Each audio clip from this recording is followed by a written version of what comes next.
What is going on, everybody? My name is Kneeckoh and welcome back to another video.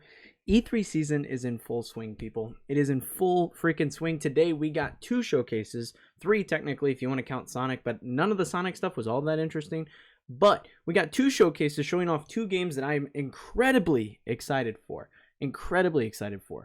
First, we got the Dying Light 2 gameplay trailer, and it looks super cool. And then we got the State of Play featuring Horizon Forbidden West. Both of these games I cannot wait for. And we're going to get into all that in a second. But first, if this is your first time here on the channel, make sure you are subscribed for more videos like this in the future. Let's get into it.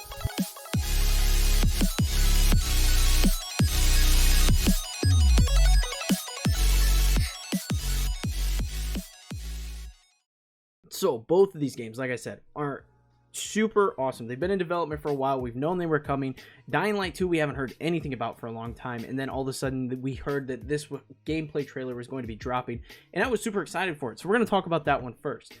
This game looks so awesome. It takes everything from the first one that I loved and just amplifies it. There's more parkour, there's more stuff you can do, bigger environment. I think they said something like the map was 4 times bigger than the original game's map.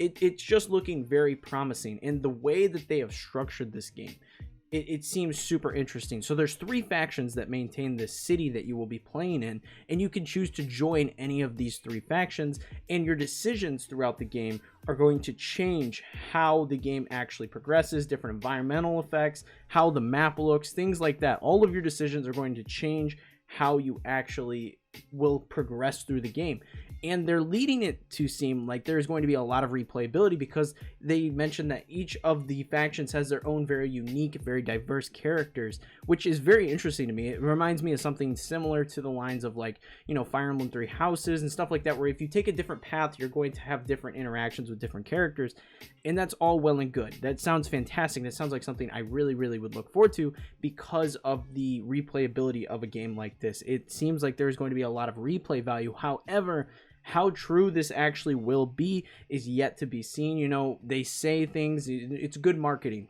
Whether or not this holds true it's up in the air, because you could experience a lot of these interactions with a lot of these characters either way. I hope it is this grand scale, every decision you make changes the outcome of the game, so the replay value is just off the charts with a game like this. It's something I'm really looking forward to. On top of that, there are the new types of infected that will be showing up in this particular game, which I'm also very excited about, because I believe they said this game takes place about 15 years after the original game, or after the apocalypse began, and there's so many new infected types, you know, and there's still the night ones where when the sun goes down, they get really powerful and start chasing you. And that was one of the best parts of Dying Light, because you had, you know, the normal zombie experience where, you know, during the day you'd run around and the zombies are kind of slow moving, but then at night you'd really have to run for your life, and you had this horror game element that was tied into all of it with the awesome parkour mechanics and stuff like that.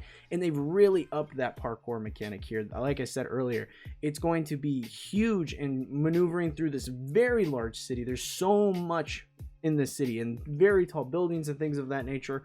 On top of, they said they were mixing it into combat more, where you'd be able to choose between, you know, more of a blunt brute where you're going in and just swinging weapons versus using more of your acrobatic skills to take on enemies. And that seems more like my style of play. I'm really looking forward to the kind of decking my character out and being like this high flyer off the ropes, like 619ing people. I think that sounds really fun, and something that's definitely up my alley. Now, I have also heard rumors that there are not as many firearms in this one as there were in the original, which I think is a good decision. I think that's a really good decision, because that just leaves more to kind of creating your own, like, brawler survivor kind of character, and I think that's going to be really fun to see how that plays out. Now, I have heard, you know, you can get like bows and stuff, things that you can craft yourself are the kinds of firearms that you'll be able to have in this game, but overall it's going to be more like hand-to-hand combat, that kind of stuff, and that really excites me. And like I said, this game has been away for a while. It has been away for far too long. I don't even remember when this game got announced. I want to say it was like 2018 or 2019 E3, and I've been looking forward to it. Maybe it was even longer ago. I can't remember. But I've just been looking forward to this game ever since, because I really enjoyed Dying Light. I thought it was a fantastic game. The story was a little lackluster, but I really enjoyed all the other aspects of it. The gameplay itself just held the game up. And seeing how large in scope this game is supposed to be, I really hope they nail it Now, we did also get a release date for this particular game, which I think is fantastic.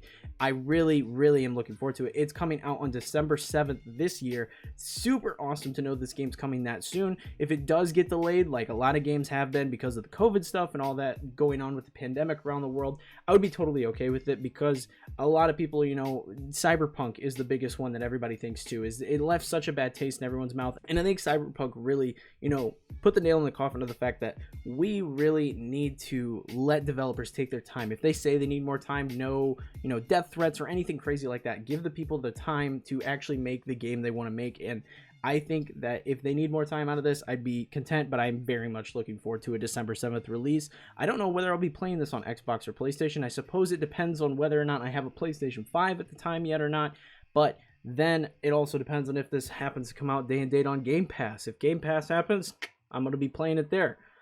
Moving on, though, we are moving on to Horizon Forbidden West. Now, before we get into this, I'm excited for this game for a very different reason than I am excited for Dying Light. I played the first Dying Light, I enjoyed the hell out of it, but Horizon, admittedly, I haven't played. I have it here, okay? After the state of play, this went into my PlayStation, and it was updated. This has been sitting in my case forever.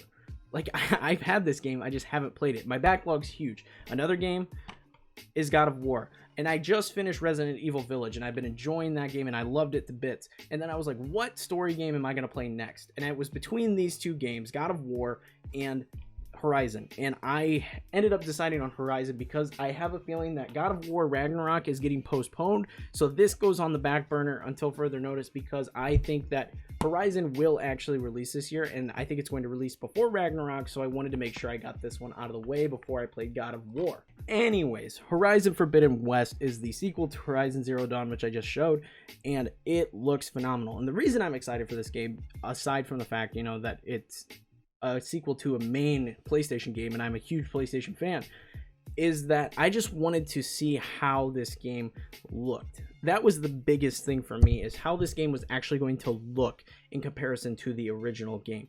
And from all the gameplay that we saw during the state of play, and all the stuff you're seeing here is from that state of play, but it is the stream version of the state of play, so the resolution might not be that great. But this game looks fantastic.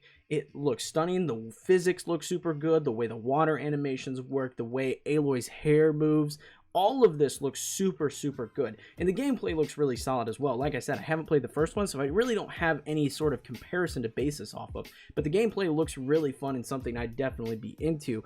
And then all of the different mechanics with the, I think there was the grapple hook thing that she was using in the gameplay.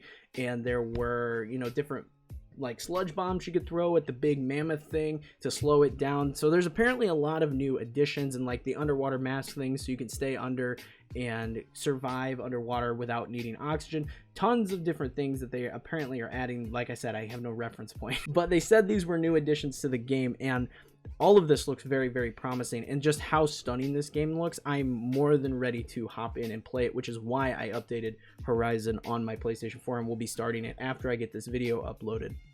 Craziest thing with Horizon, despite them saying that we were supposed to get a 2021 release, is we did not get a release date for this particular game. I don't know if the reason for that is maybe the fact that Ratchet and Clank is right upon us, and they don't want to kind of take away from Ratchet and Clank's hype, because a lot of people are really looking forward to that game. And if you drop a release date for something like Horizon, people might lose interest and forget about Ratchet and Clank. That might be the case. Maybe they do need more time and this game is going to get pushed back. It is unclear at this time. They didn't say how soon this game would be coming. They just said we would be seeing more in the future. And again, it's the same thing as Dying Light. If this game does get postponed until 2022, I'm totally okay with that, because I want this game to be good, and that's just how all games should be. But I am curious on whether or not this will make the 2021 release date that they announced when they announced this game. So very interesting there. They did also confirm at the end, and I did remember this being brought up at the time, that this is a cross-generational game. This is going to be on the PlayStation 4 as well as the PS5. So it'll be curious to see how the PlayStation 4 version holds up next to the PlayStation 5 version, and all the features and assets and things like that. All in all, though, really excited for this game, and I'm excited for both of these games. games. Both of these games I am looking forward to immensely. I would say personally Dying Light 2 is much higher on my list. That could very well change after I beat Horizon Zero Dawn on my PlayStation 4 though. But that is going to be it for this video, guys. I hope you found it entertaining and helpful. Leave a comment below. Let me know which one are you guys more excited for. Or maybe if you were one of those people that were really into the Sonic stuff, let me know if that was your jam. If you're more interested in Sonic than either of these two things, I'd be very curious to know. But like I said, that's it. Leave a like, smash the subscribe button for more stuff like this in the future. Check out Discord with people over there playing games all the time. Check me out over on Twitch, TikTok, and all my other social medias if you're interested in keeping up with me, this channel, stream, or anything like that. Like I said, that's it for this one, and I hope to see you all in the next video.